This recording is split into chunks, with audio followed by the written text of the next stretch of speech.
I've heard that Telegram mini app. So yeah, I mean, I'm in apps and there's just like I'm in Telegram and there's people they're either where everybody's engaging or there's somebody just. But what's a mini app inside in Telegram? Yeah, so think of it like this. So do you have an iPhone or you Android? iPhone.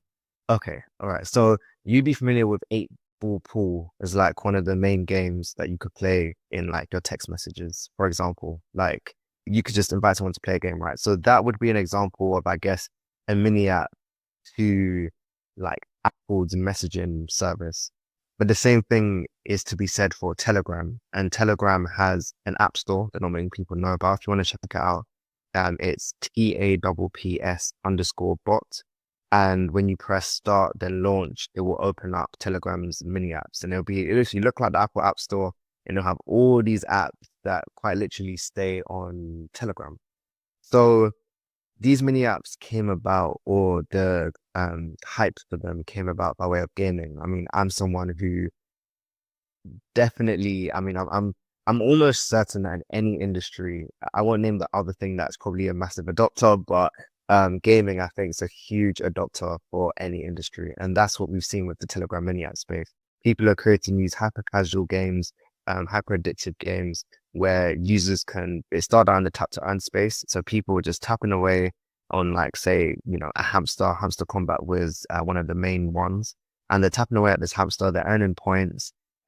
They have to obviously wait a bit for the bar to refresh, and essentially there'd be a surprise date for an airdrop, and your points will convert into a token, which you can of course exchange for USDT and send to your bank and earn from. And of course, this was huge because in Asia, various, West Africa, for example, a little goes a long way. And being able to make money from just playing games is a no-brainer. So a lot of traction was coming in through that side. Hamster Combat at its peak, I think, had around 150 million monthly active users, which is insane. Never before heard of.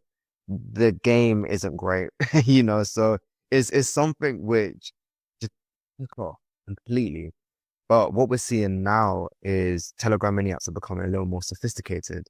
They aren't just tap to earn games, they're actual, puzzle games, they're social media platforms, they're trading platforms, so a lot of people are bringing their traditional apps and ideas into this space with the hopes that they can use gaming as a marketing tool to gain that initial traction and offset that traction into various things outside of Telegram. And I'll give you a quick example. Quests is a pretty much a given for any Telegram mini app. And what quests are is a subsection of the mini app. And it would say things like, you can earn, let's say, I don't know, you've got the crypto podcast, right? So let's see TCP.